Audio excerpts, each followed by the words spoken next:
Hello दोस्तों, स्वागत है आपका हमारे यूट्यूब चैनल पर। दोस्तों, आज का हमारा क्वेश्चन जो है क्लास 12th गणित का, ठीक है, गणित का क्वेश्चन है और रैखिक प्रोग्रामन का क्वेश्चन है। तो दोस्तों इम्पोर्टेंट है, तो देखिए क्वेश्चन क्या है कि निम्नलिखित व्यवरोधों के अंतर्गत z बराबर 150x प्लस 250y, ठीक है, का अधिकतम मान ज्ञात कीजिए। यानी हमें इसका जो है अधिकतम मान ज्ञात करना है। और इसमें से व्यवरोध क्या क्या दिया है कि x plus Y less than equal to 24, 2x plus Y less than equal to 32, x greater than equal to 0, y greater than equal to 0।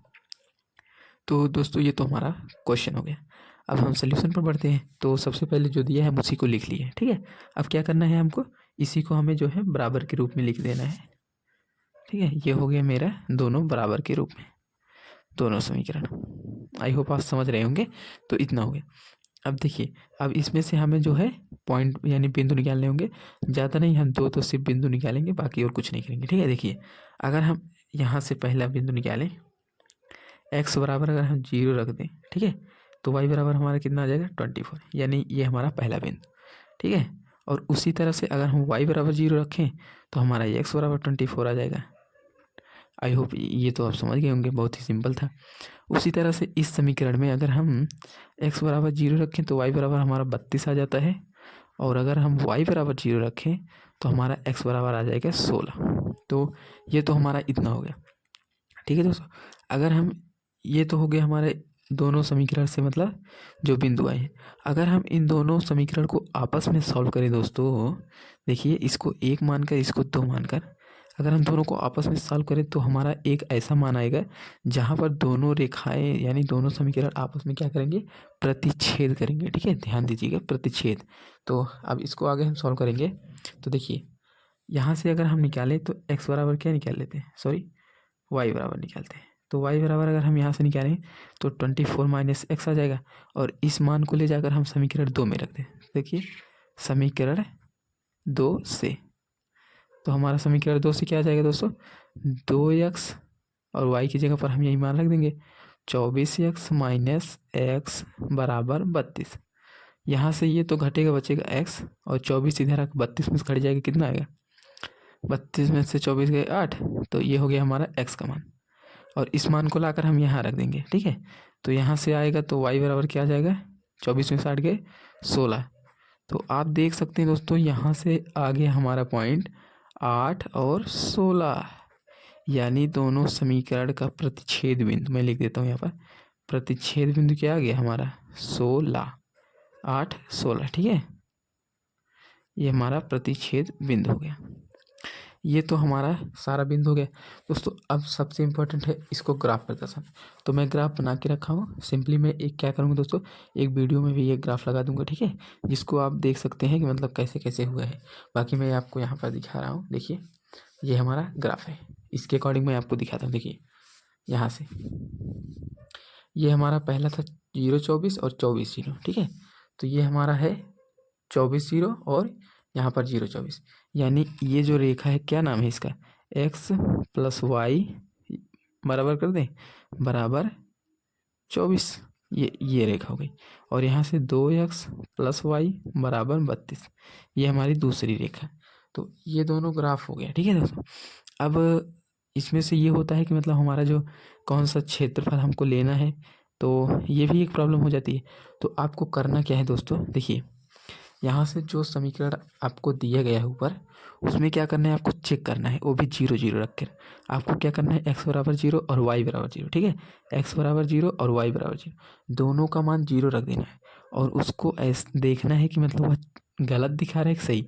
यानी अगर हम इसमें से 0 रख देंगे तो इस समीकरण में देखिए यहाँ पर x plus Y greater than 24, ठीक है, सॉरी लेस देन 24। अगर हम यहाँ पर 0 रखेंगे तो हमारा 24 ना, यानी ये हमारा सही लिखा है, क्योंकि 0 24 से छोटा है, ये हो गया। और उसी तरह से अगर हम इसमें रखें 2x plus Y less than equal to 32, तो यहाँ से हमारा ये मान भी सही हो जाएगा, ठीक है दोस्तों। यानी ये दोनों हमारा सही है। अगर ये बात सही है तो समीकरण का जो हमें लेना है, जो मतलब जिसका क्षेत्रफल लेना है, वो हमेशा अंदर की तरफ रहेगा, ठीक है, उस रेखा के अंदर की तरफ। और अगर मतलब बड़ा रहेगा, अगर यहाँ पर गलत रहेगा, जैसे अगर मान लीजिए ये हो गया, तो ये तो गलत है, क्योंकि 0 24 से बड़ा तो होगा नहीं, इसलिए ये क्या होगा, हमेशा बाहर जाएगा, यानी रेखा के उस पार। तो देखिए यहाँ से, यानी इसमें देखिए अगर हम 0 रखेंगे, मैं इसी पेज में समझाता हूँ ताकि आपको अच्छे से समझ में आए, नहीं तो प्रॉब्लम हो जाती है। देखिए ये हो गया इतना, ठीक है। अगर हम 0 रखेंगे तो ये, यानी ये सही है, तो इसका जो समीकरण है ये वाला, इसका हम क्या करेंगे, अंदर की तरफ लेंगे, ठीक है, इस रेखा का अंदर वाला भाग। ये तो समझ में आ गया होगा। अब आगे देखिए 2x + y <= 32, और यहाँ से ये हो गया 32, यानी ये हमारा सही दिया है, यानी 0 32 से छोटा है। तो हम क्या करेंगे, इस रेखा का भी अंदर वाला भाग लेंगे। तो समझ गए आप, ये हमारा अंदर वाला है, तो सारा अंदर का हो गया, यानी ये भाग हमारा नहीं आएगा और ये भाग भी नहीं आएगा। तो अब जो जो पॉइंट आ रहे हैं उसको हमें ध्यान रखना होगा। तो ये हमारा ये पॉइंट और ये पॉइंट यहाँ पर प्रतिच्छेद बिंदु जो है, और ये यही 3 पॉइंट हमारा मेन जो है आ रहे हैं। ये तो निर्देशांक यानी ओरिजिन पॉइंट है, तो इसका कोई प्रॉब्लम नहीं है। बाकी देखिए 1 पॉइंट, 2 पॉइंट, 3 पॉइंट। अब इन्हीं पॉइंटों को हमें रख कर दोस्तों क्या करना होगा कि चेक करना होगा किस मतलब बिंदु पर अधिकतम मान आ रहा है। तो मैं क्या करता हूँ, यहाँ पर जो है सारे पॉइंट लिख लेता हूँ। सबसे पहले देखिए, अगर हम ए हमारा कितना दिया था, 0 24, ओके, और बी हमारा कितना दिया था, बी था 8 और 16, और लास्ट में सी हमारा कितना है 16 0। ये तीनों हमारे पॉइंट है दोस्तों, और इसी में हमें जो है क्या करना है, जेड का मान निकालना है इन्हीं तीनों पॉइंट से। तो मैं क्या करता हूँ, थोड़ा मतलब अच्छा लगे इसलिए क्या करता हूँ, कोणीय बिंदु, ये हमारा कोणीय बिंदु या कोणीय बिंदु जो भी आप लिखना चाहें, ये हो गया। और यहाँ पर क्या करता हूँ, अधिकतम मान, या फिर आप कर लीजिए इसका जेड वाला, जेड बराबर 150 x + 250 y, ये हो गया। अब मैं इसको ऐसे कर देता हूँ। अब यहीं से आपको मान निकालना है। तो अब देखिए ध्यान से, यहाँ पर a 0 24 ये हो गया, तो ये वाला मान जो है पॉइंट इसमें रखेंगे। तो यहाँ से जेड बराबर क्या आ जाएगा दोस्तों, 0 रख देंगे, ये तो ख़त्म, यानी 2 250 का 24 में जब हम गुणा करेंगे कितना आ जाएगा, 0 0 हो जाएगा, ठीक है। और 24 का गुणा 25 में, ठीक है, 25 का गुणा 24 में, 24 का गुणा 25 में, 25 चौका 100 होता है, बचा 10, 25 दूना 50 होता है, 50 10 60, ठीक है। ये हमारा 6000 आ गया, ओके। और इसी तरह से हम दूसरा पॉइंट ले लेंगे, बी बराबर 8 और 16, तो ये वाला रखेंगे, यानी जेड बराबर, अब इसमें रखते हैं 15 × 120 यानी 1200 प्लस 25 का गुणा 16 में करेंगे तो 0, 25 छक्का कितना होता है 150, 15 और 25 सिक्के 25, 25 15 कितना हो जाएगा 30, और यहाँ पर 40, 4000।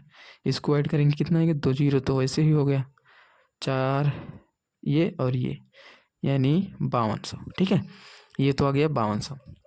अब तीसरा पॉइंट यानी लास्ट पॉइंट चेक करते हैं। तो ये हो गया हमारा सी बिंदु। तो सी बिंदु में रखेंगे तो एक्स का दिया है, वाई का तो 0 है, वाई खत्म ही रहेगा, एक्स का हम गुणा कर देते हैं 0, और यहाँ से 15 का गुणा 16 में, 15 छक्का 90 बचा 9, 15 1 के 15, 15 9 कितना होगा 24, ठीक है। ये हमारा ठीक है आ गया। तो आप देख रहे हैं यहाँ पर 6000, यानी हमारा अधिकतम मान क्या है 6000। तो आप लिख दीजिए अधिकतम मान, अधिकतम हो गया, और न्यूनतम ये है, जो भी पूछा हो निकाल दीजिए आप, हमारा ख़त्म। तो अगर दोनों पूछ रहे तो आप ऐसे दोनों लिख दीजिए, बाकी अगर एक पूछ रहे तो एक को लिख के छोड़ दीजिए। तो यही फाइनली हमारा दोस्तों सॉल्यूशन है, बाकी इसमें कुछ करना रहता नहीं। अगर आप ग्राफ बना लेंगे तो क्वेश्चन आसानी से सॉल्व हो जाएगा। बाकी कोई डाउट हो तो आप कमेंट जरूर कीजिएगा, मैं जो है एक क्वेश्चन और आपको प्रोवाइड करूँगा। अगर इसमें कम समझ में आया होगा तो अगले वीडियो में अच्छे से समझ लीजिएगा, ठीक है। बाकी मिलते हैं किसी नेक्स्ट वीडियो में और अगले क्वेश्चन के साथ। तब तक आप क्वेश्चन को अच्छे से समझिए और सॉल्व कीजिए। और हाँ, मैं जो है इमेज लगा दूँगा, ठीक है, उसको आप देख लीजिए। वो जो है किसी ऐप से मैंने उसको इमेज को लिया है, ताकि जो है आप सबको अच्छे से समझ आ जाए। तो मिलते हैं किसी नेक्स्ट वीडियो में दोस्तों। तब तक आप जो है दोस्तों का चैनल अच्छा लगे तो सब्सक्राइब जरूर कीजिएगा। बाकी आपकी मर्जी, जैसा आपको अच्छा लगे।